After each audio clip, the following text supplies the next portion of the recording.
If you own a Jeep Wrangler or Gladiator from recent years, stop what you're doing and listen up, because Jeep just told over 1 million owners to park their vehicles outside, away from their homes and away from other cars. Why? Because these vehicles might catch fire even when they're turned off.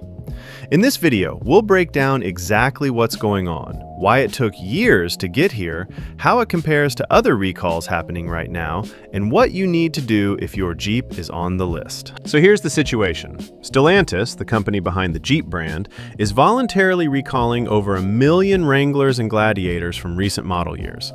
This recall just dropped and it's already making headlines across major news outlets in the US.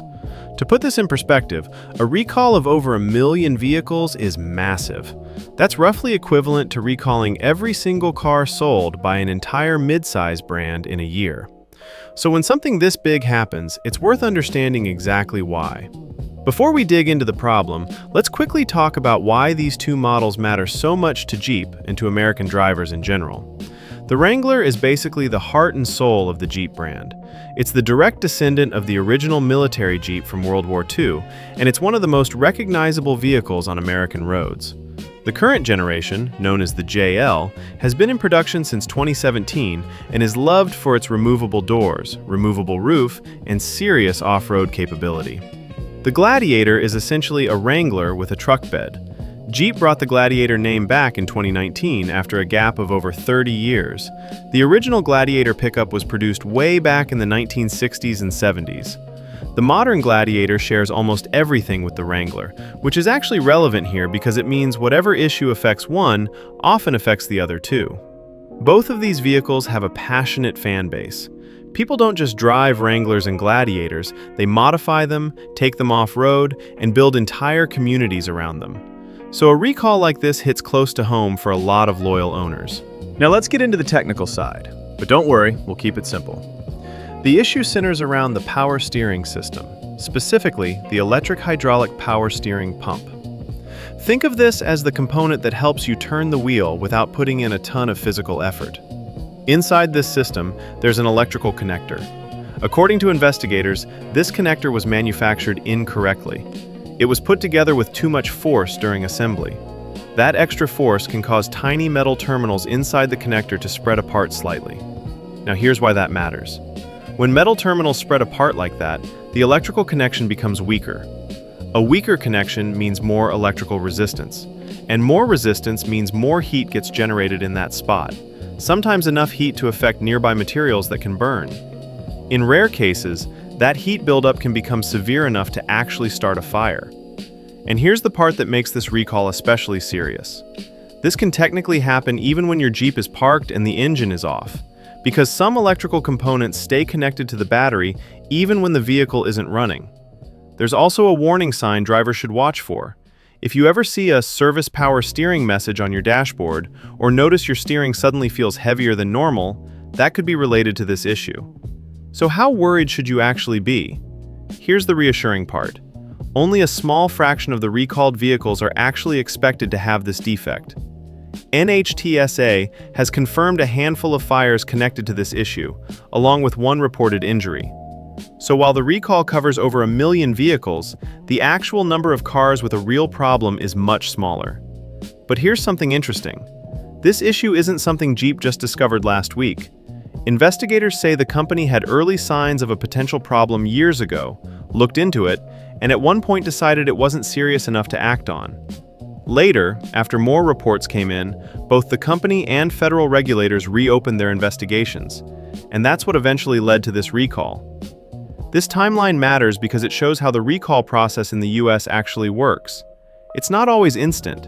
Sometimes it takes years of data, multiple investigations, and mounting evidence before a recall like this gets issued. And it's also a reminder that automakers don't always act fast. Sometimes regulators have to push. And here's something else worth knowing. Jeep isn't the only automaker dealing with a major recall this month. Honda recently recalled hundreds of thousands of vehicles, including popular SUVs like the Pilot and Passport, plus the Acura MDX, over a rear suspension issue that could cause drivers to lose control. Hyundai also made headlines by stopping sales of certain trims of its 2026 Palisade SUV, and issuing a recall related to power folding seats following a serious incident. So, if it feels like there's been a wave of major recalls lately, you're not imagining it. This appears to be an unusually active period for vehicle safety recalls across the American auto industry, affecting multiple major brands at once. This also isn't even Jeep's first fire-related recall. The brand has dealt with fire risk issues before, including a previous recall involving plug-in hybrid models with battery problems, and an older recall involving a different part entirely. So, for longtime Jeep owners, this might feel like a familiar pattern. And here's something else worth knowing. Jeep isn't the only automaker dealing with a major recall this month. Honda recently recalled hundreds of thousands of vehicles, including popular SUVs like the Pilot and Passport, plus the Acura MDX, over a rear suspension issue that could cause drivers to lose control. Hyundai also made headlines by stopping sales of certain trims of its 2026 Palisade SUV and issuing a recall related to power folding seats following a serious incident. So, if it feels like there's been a wave of major recalls lately, you're not imagining it. This appears to be an unusually active period for vehicle safety recalls across the American auto industry, affecting multiple major brands at once. This also isn't even Jeep's first fire-related recall. The brand has dealt with fire risk issues before, including a previous recall involving plug-in hybrid models with battery problems, and an older recall involving a different part entirely. So, for longtime Jeep owners, this might feel like a familiar pattern. Alright, so let's get practical. If you drive a Wrangler or Gladiator from recent model years, here's exactly what you should do. Step 1. Park outside. Keep your Jeep away from your house, your garage, and other vehicles until the repair is done. I know that's inconvenient, especially if you don't have driveway space, but it's the official safety recommendation. Step 2. Check your VIN Go.